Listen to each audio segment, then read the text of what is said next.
que terminar a la 1:15, para que los compañeros que vienen de otros países se vayan corriendo a paso veloz y lleguen a la 1:30 al hotel a comer, porque luego tienen que regresar. Nos pusieron a hacer ejercicio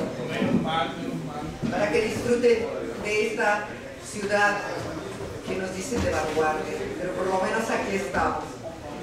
Entonces, esta segunda sesión del grupo de trabajo de Clarkson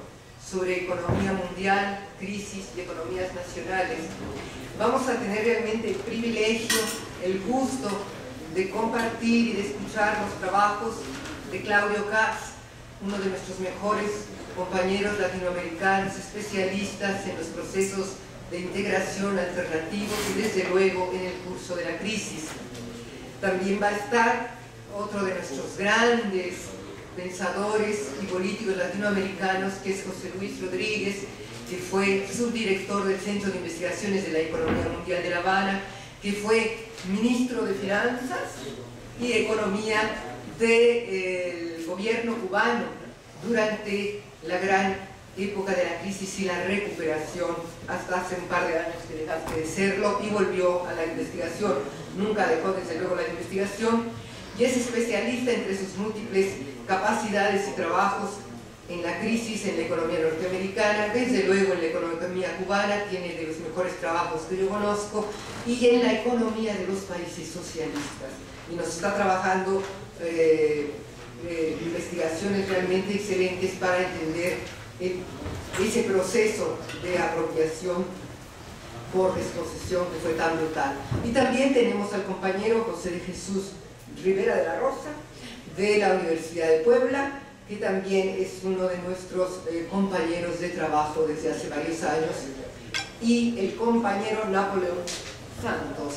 También varios de nosotros somos al mismo tiempo miembros de la Red de la Economía Mundial. Y sin más, le doy la palabra conforme está en el programa. No sé bien el título de sus ponencias, pero cada uno de ellos lo hará, y se la damos en primer lugar a Claudio Katz.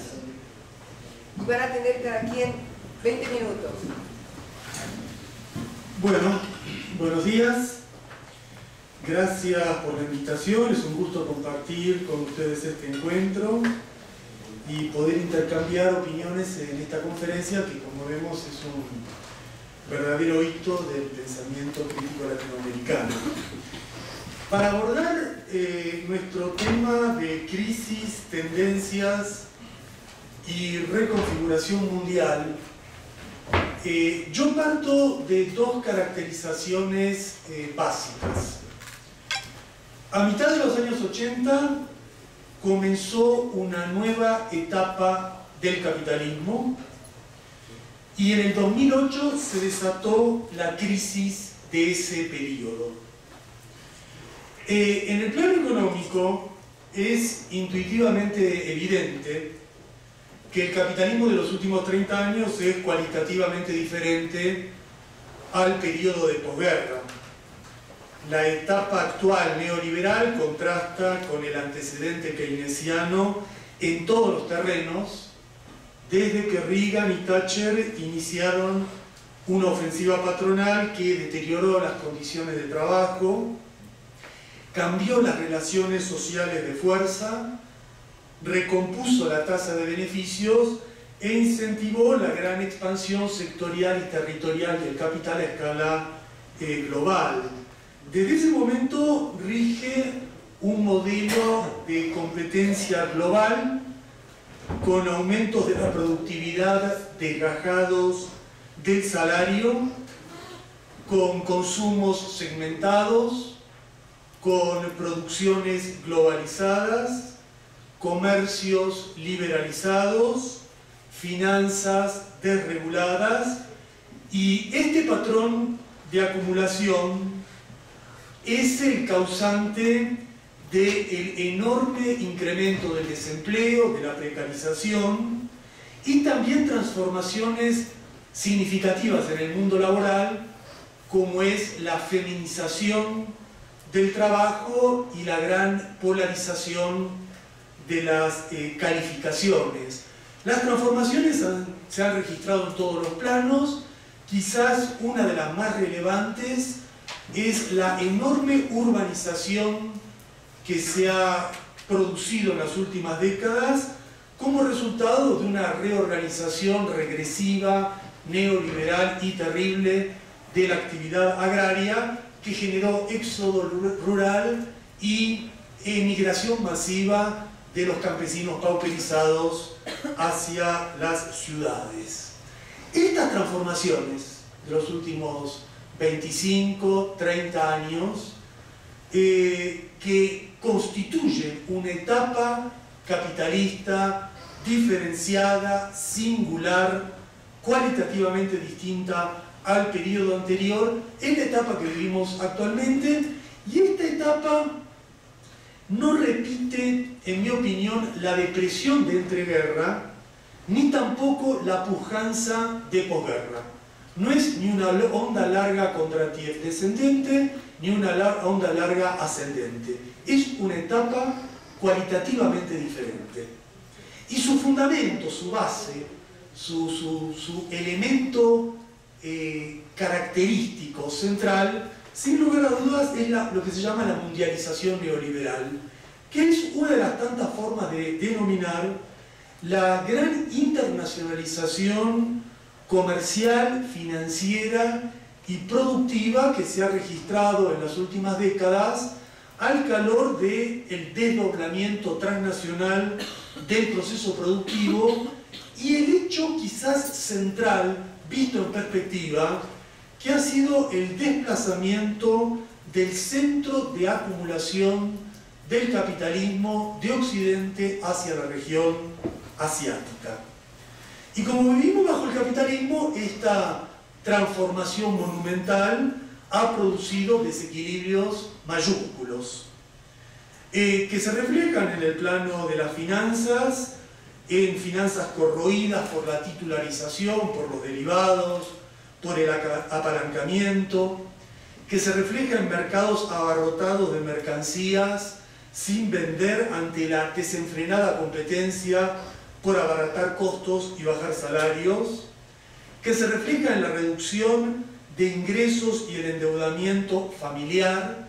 y en la gran expansión del desempleo, que a mediano plazo es consecuencia de la gran introducción de tecnologías capital intensivas que ha acompañado esta transformación del capitalismo, que, como ya se mencionó en la reunión anterior, también ha dado lugar a un desbordante consumo energético que agrava el calentamiento global. Por lo tanto, el neoliberalismo ha provocado una crisis múltiple,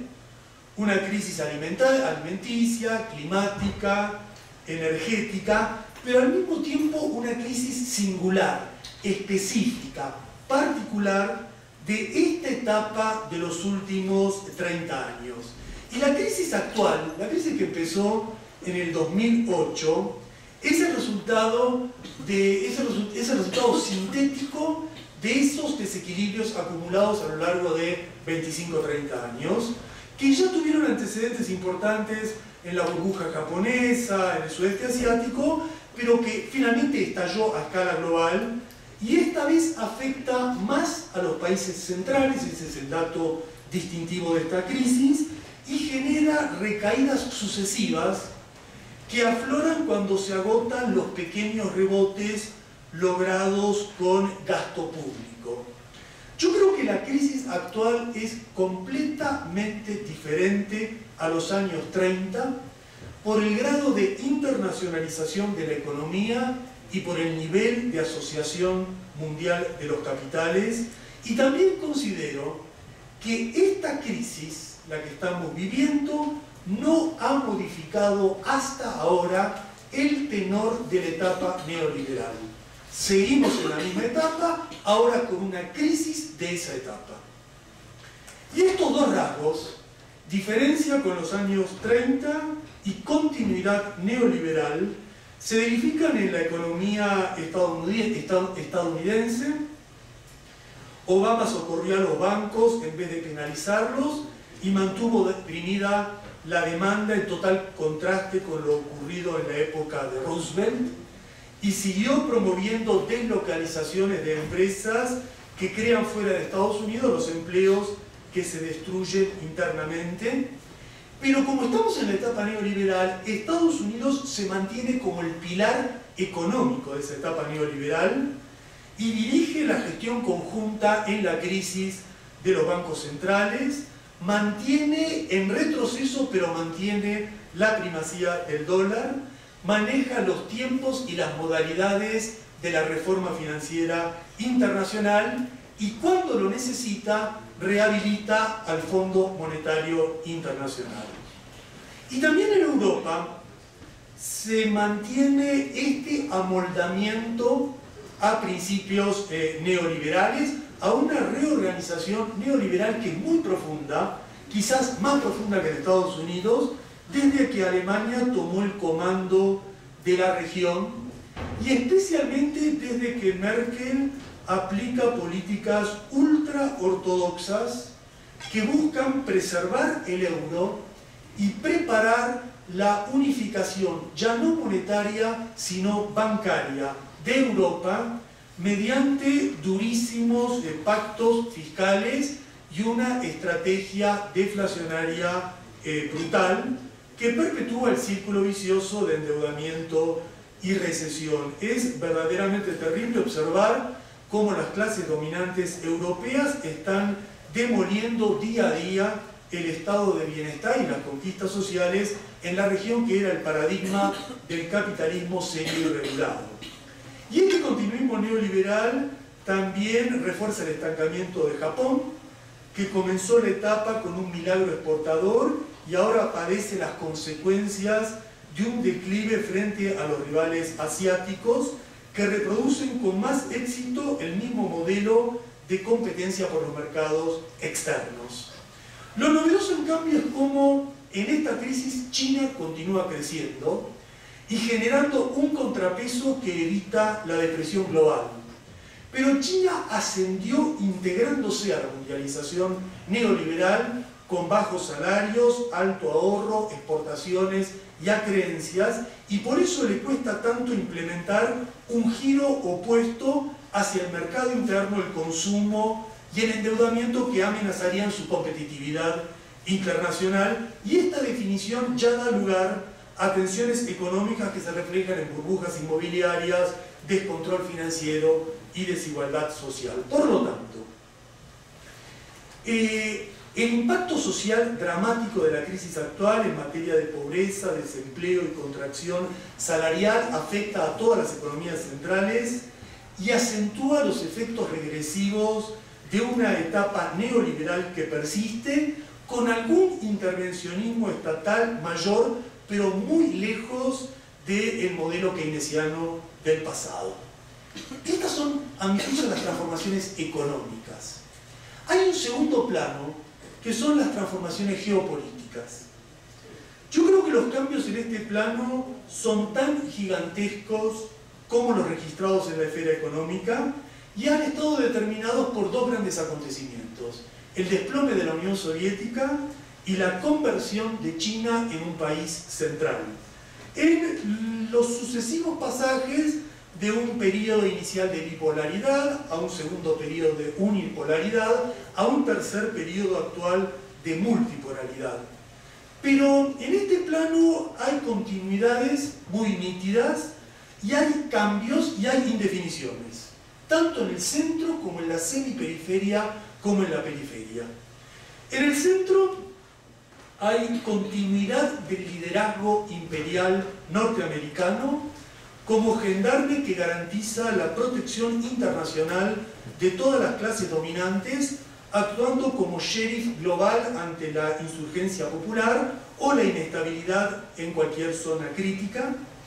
También continúa la gestión imperial colectiva de la tríada en acciones bélicas de interés compartido, que se ha reforzado con la asociación de varias subpotencias como Canadá, como Australia, como Israel, al mantenimiento del orden imperial, y ellos actúan como los socios intermediarios de ese poder para asegurar la reproducción global del capital, acompañando todos los atropellos norteamericanos, y con ese objetivo se refuerza la OTAN y se encubren asesinatos colectivos, guerras informáticas e intervenciones humanitarias basadas en una cínica duplicidad, especialmente en Medio Oriente, donde continúa la ocupación de Irak, de Afganistán, la guerra secreta contra Irán, y se prepara una nueva serie de acciones imperiales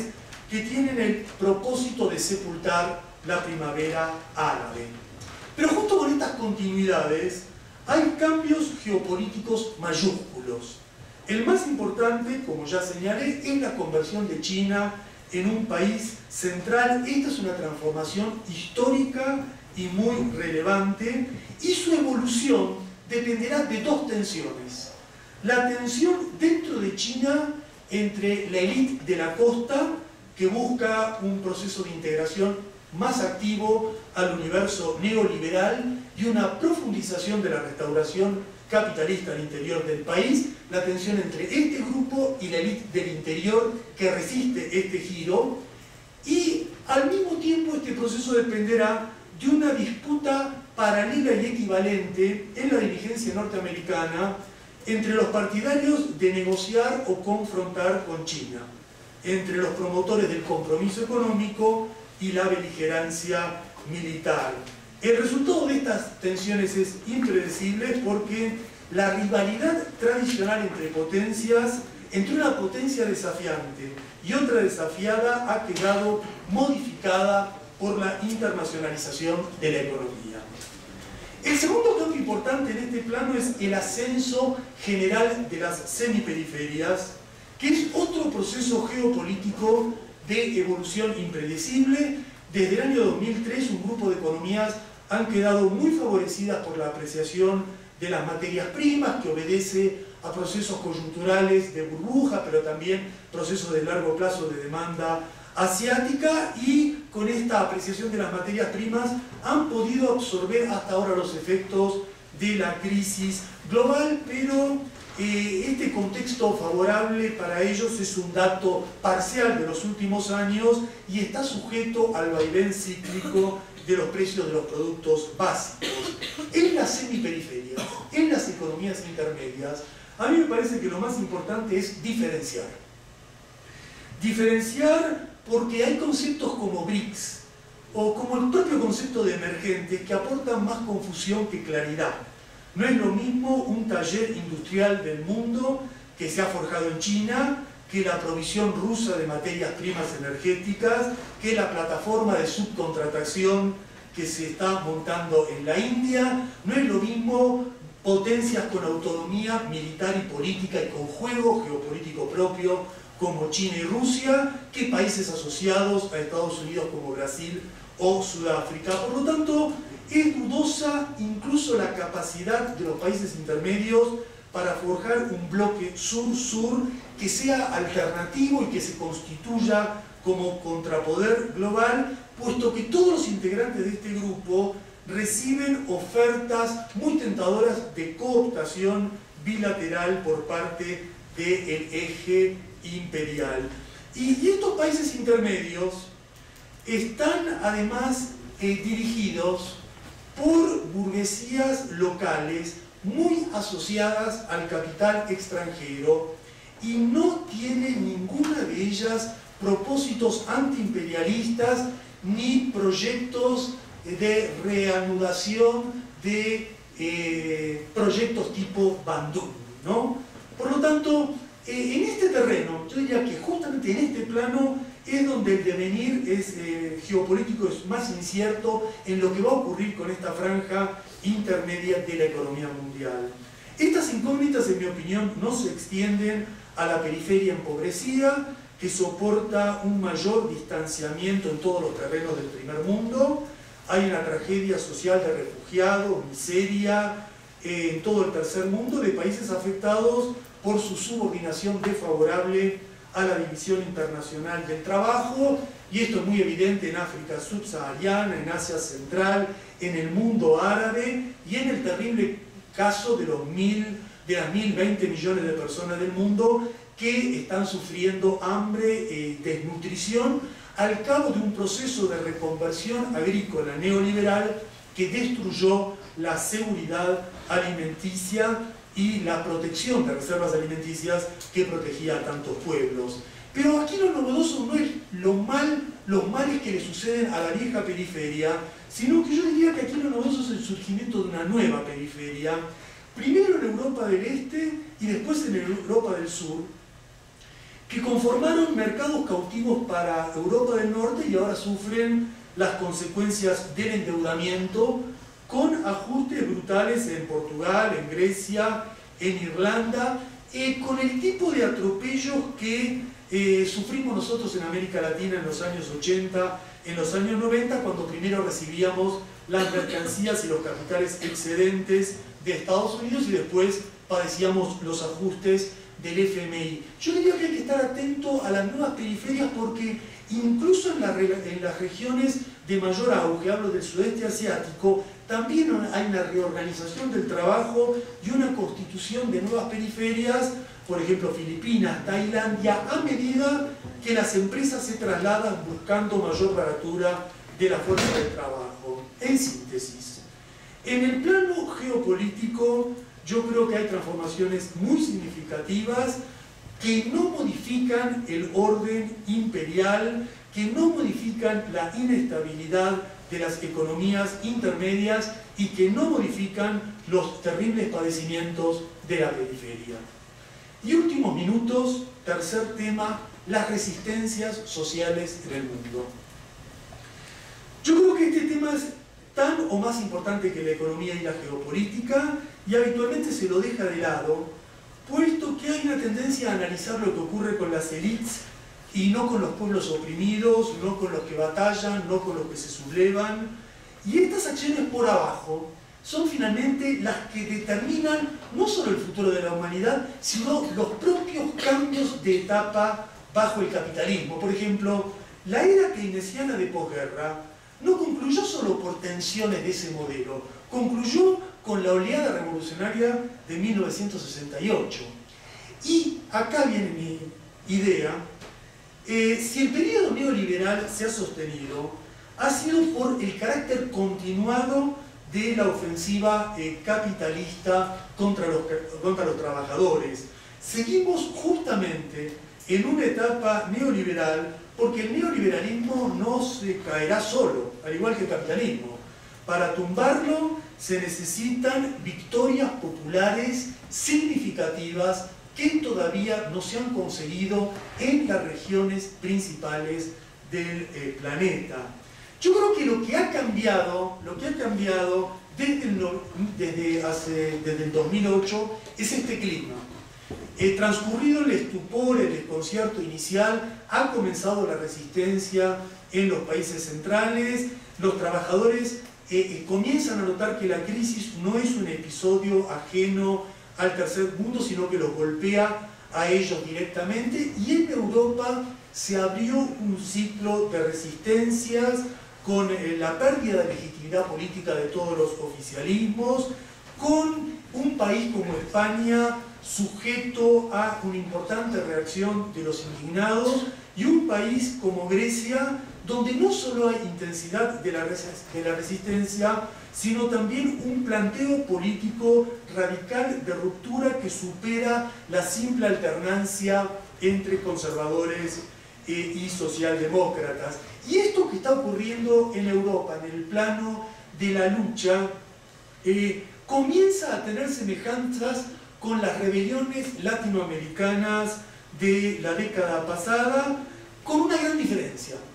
que allí no hubo todavía una Bolivia, un Ecuador, una Argentina, una Venezuela, un país donde se produjera una victoria popular